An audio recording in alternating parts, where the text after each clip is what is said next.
What's going on, guys? It's J-Ho bringing you a brand new video, and today I want to give you guys my thoughts on some of the other news that we learned about from Destiny 2 from E3. So to start off, we're going to be getting a new death penalty for the raids of Destiny 2, starting with the first one dropping at launch. And they didn't really go into any specifics about how this is going to work or what it is specifically, but it's just going to be a new death penalty, and they basically addressed that there was a little bit of an issue with the fact that on heroic mode specifically, or the hard mode versions of each of the raids in Destiny 1, whenever you die, you are permanently dead until your team completely wipes or they reach another checkpoint in the raid. So it did put a lot more pressure on people to stay alive because you're pretty much done for the rest of that encounter, or sometimes it forces your team to restart the encounter completely, because there were times where you couldn't complete an encounter, or you couldn't complete specifically like a challenge mode with less than a full team being alive. So it became really stressful at times. In my opinion, I think they should do something along the lines of changing maybe the structure of the fight. Once someone dies, you can make it a little bit more harder, put a little bit more enemies out, more ads or something along those lines.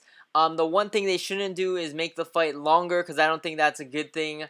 Because then if everyone dies, or if more people start dying, then the fight's just gonna get longer and longer, and then it's gonna make the encounter just as stressful anyways as if someone died outright. So I think the best thing they can do for this is just changing the encounter a little bit in some ways, maybe a mechanic specifically, or adding certain enemies or ads into the mix once someone dies. Some sort of small penalty like that would be a different way to go, instead of being completely dead for the rest of the encounter. And then next up, we found out that Rumble will not be in the launch of Destiny 2. So as of right now, Rumble will not be included in the different playlists in Crucible. I know a lot of people would be disappointed about this. I feel like Rumble, or a free-for-all mode in general, in a first-person shooter game is pretty standard. So not having this, especially if you're playing solo and you just want to play by yourself, you don't want to play those team game modes, Rumble is a good option just to work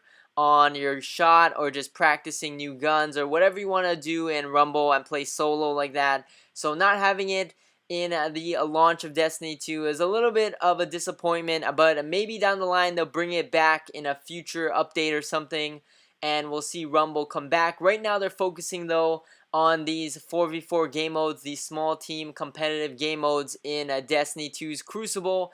So that's what their main focus is right now, and that's why they're not including Rumble, at least in the launch of Destiny 2. And then lastly, I want to address Flashpoints. So Flashpoints is one of the new weekly activities being added in Destiny 2. I think this is a great inclusion into Destiny 2's weekly activities.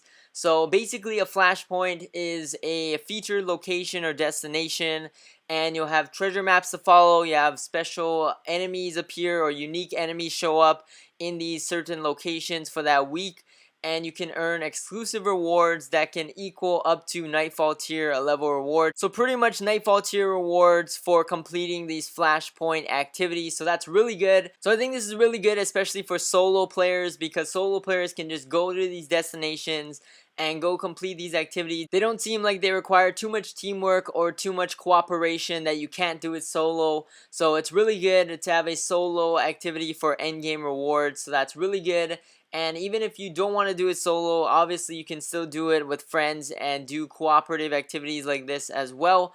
So it's optional again, and that's a really good implementation for the patrol / exploration aspect of Destiny 2. So that's really exciting. But anyways, that's about it for this video. Thank you guys for watching. As always, like, comment, subscribe, stay tuned for more videos. Let me know what you guys think about all the new news we got for Destiny 2. We got the beta coming up in about a month or so now for the consoles, and then we got other dates to look forward to, like the PC beta, and then obviously the console launch and the PC launch after that. So pretty exciting stuff down the road. That's about it once again, and I'll catch you guys in the next one. Peace!